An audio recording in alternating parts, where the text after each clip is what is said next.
Hi everybody, this is Mr. Duncan in England. How are you today? Are you okay? I hope so. Are you happy? I hope so.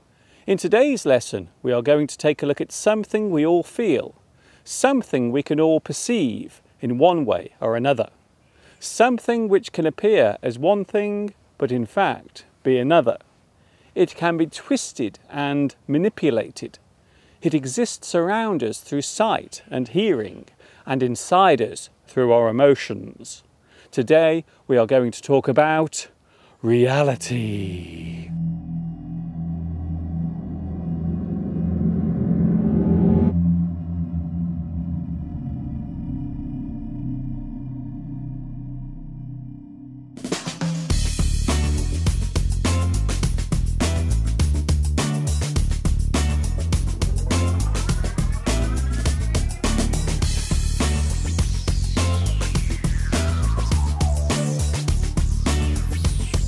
The word reality is a noun that means the state of actual existence, or events that do exist or could occur in life. Reality can be put into context as a paradigm. One person's view of the world around them is their own reality. In philosophy, the word reality means the totality of real things outside a person's own knowledge or perception of them.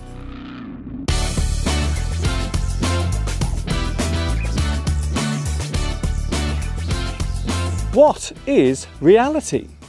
For most of us, it is the moment we are living in. The present is also used as a general term for now. But reality encompasses much more. It is not just when, but how and where. And quite often, why?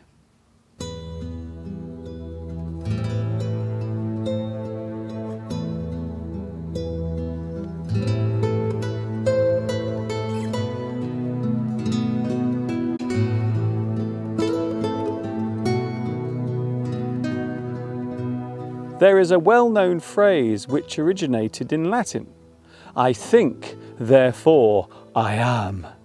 This is a great sentence for summing up how we perceive the world around us. Our consciousness gives us the ability to understand what reality is.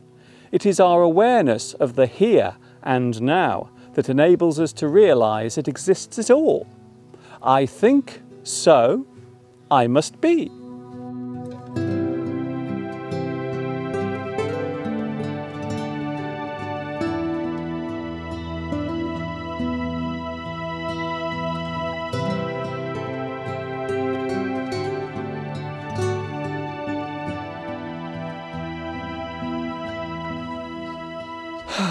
Yes, I know, this is such a big topic for such a small word, yet the importance of reality and our grasp of it helps to define each and every one of us.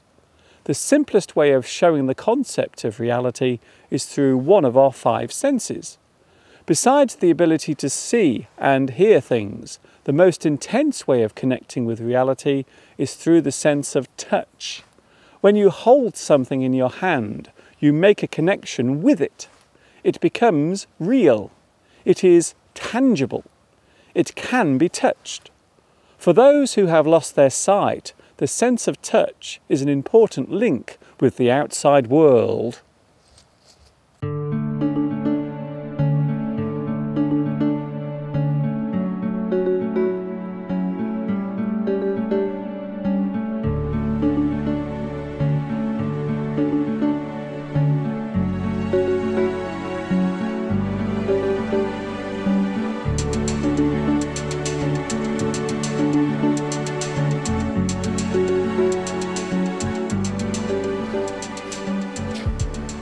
There are many words and phrases that can mean reality. What is true? What is genuine? What the facts are? What is going on? The real picture. The actuality. The realness of something. The line between what is the truth and what is a lie. Even then, reality is not always what it seems. A glance in the wrong direction or a moment of distraction can change what you see and how you understand it.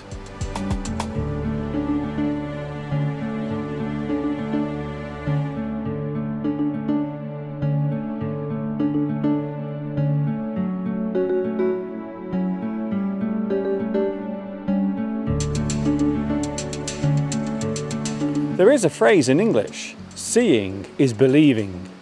Generally, we assume that if we can see something, then it must be real. However, it is possible to trick the senses.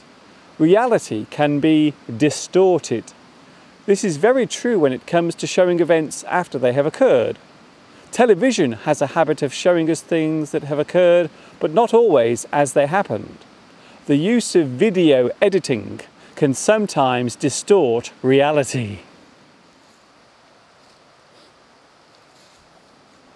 These days, TV producers embellish or exaggerate something to make it seem more dramatic or to make what occurred seem different in some way. These days, the phrase reality TV refers to a series of events that have been either acted out, distorted, or in some cases, both.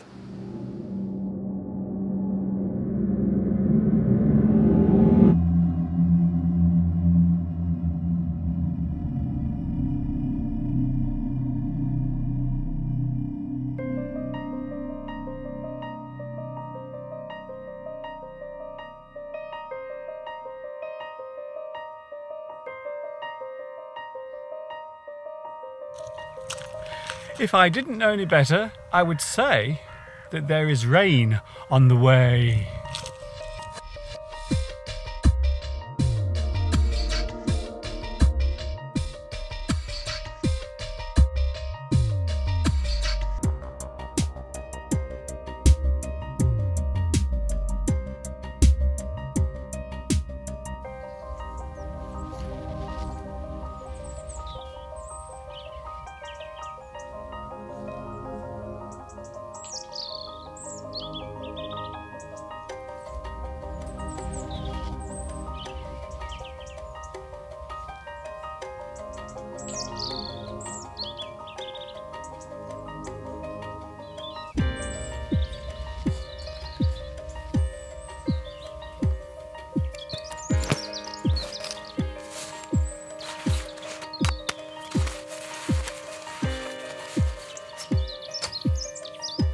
Is it always possible to tell what is real and what is just an illusion? Well, sometimes it isn't. Each person's definition of reality is slightly different, although for most of the time these differences are small. Personal attitudes and deeply held convictions can sway our outlook on the real world. The paradox of reality is that sometimes real things can look fake and fake things can look real. In art, the line between reality and illusion is constantly being played with. A painting of a tree is not real. However, the painting itself is. The tree in the painting is a representation of reality. The Belgian artist René Magritte famously painted a pipe, and underneath it wrote in French, "This is not a pipe," which of course is true. It's a painting. Just like the video image you are watching now, what you are looking at is nothing more than a flat, flickering image.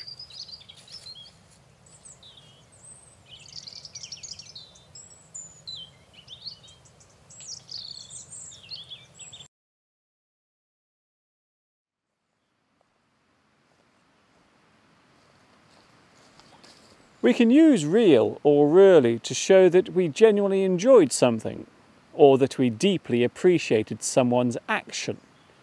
I really enjoyed the party. The show was really good.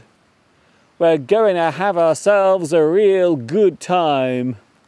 I had a really good time last night. The meal was really good. I really like you. It was real kind of you to help me. I really want to see you again. You like my new t-shirt? Really?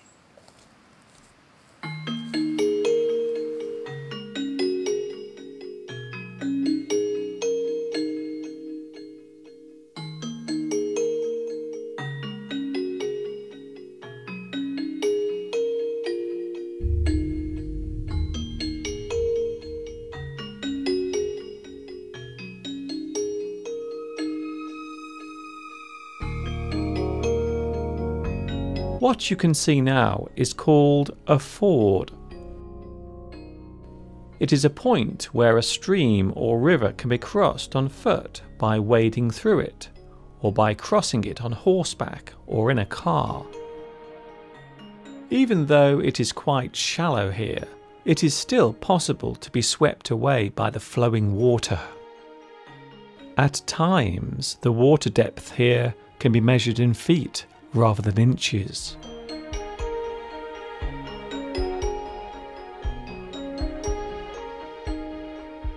A few years ago, a car was swept away at this very spot.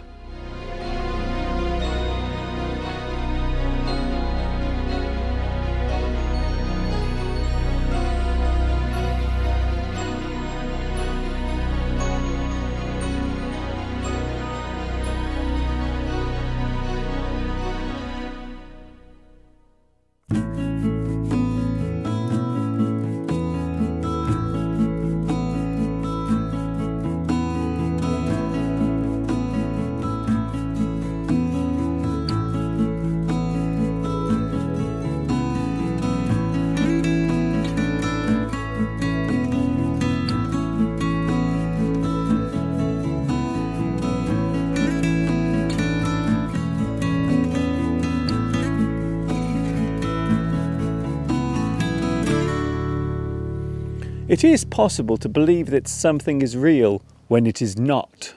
You can be tricked into thinking that something looks real, but it isn't. We can call this an illusion. The illusion is what you see instead of what is actually there. We can also call this a hallucination. Certain illnesses can cause a person to hallucinate. They become delirious. We can also call the thing that appears to be there a mirage. If a person becomes lost and thirsty in a hot desert, they might see a mirage. Any image or thing that creates this reaction can be described as an optical illusion. Your brain is being tricked into seeing things that aren't there.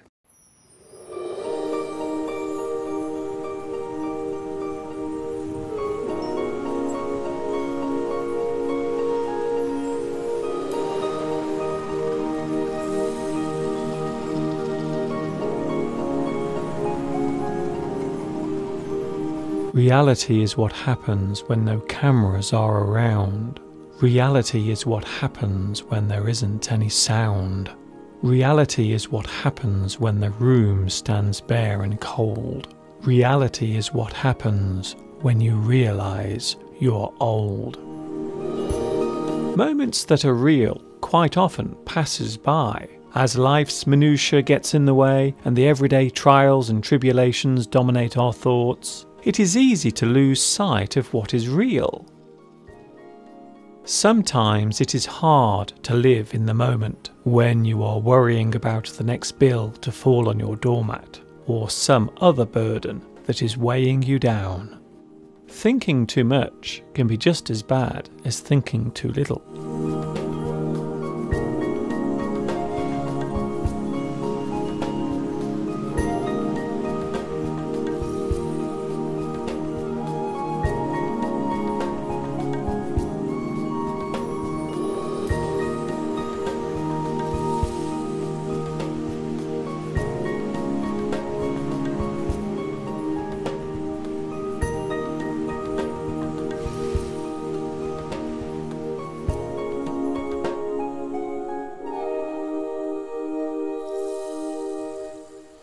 It would be fair to say that our only connection with reality is our own consciousness.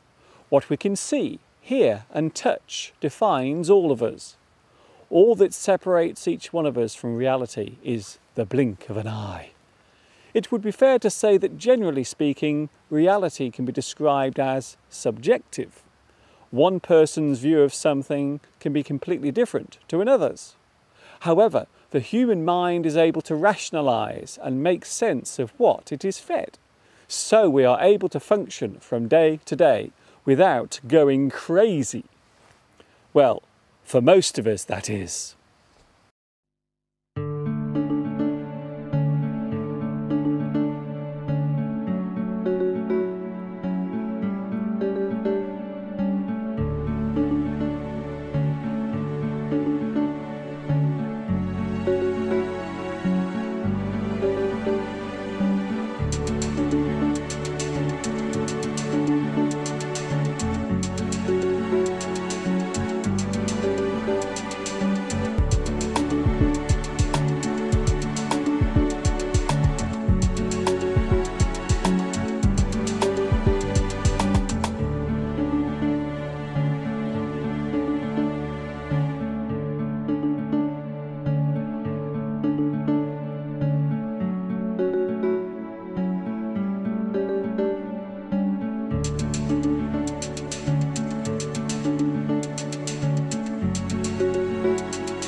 The opposite of reality can be described as idealism.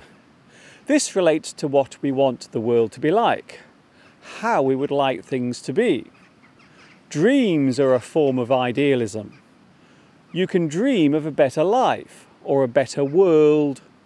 Desire is what you hope will be reality. We all have dreams, wishes and desires. They are the things that keep us all moving forward with our lives. The action of making a dream come true is realization. You grasp the reality of the dream. The process of creativity takes a similar route. The thing in your mind becomes tangible. It becomes real. We all have dreams, and despite what others may say, there is nothing to stop these dreams coming true.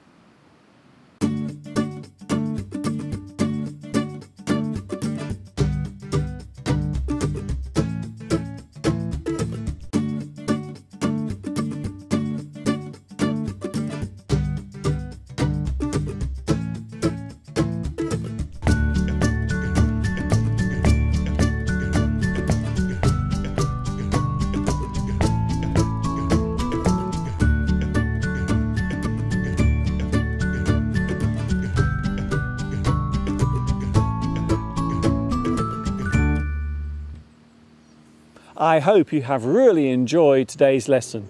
I hope it has been really useful. Really, I do. I hope you can join me again soon for another delve into the very real world of English. This is Mr. Duncan in England saying thank you for watching me teaching you. And of course, ta-ta for now.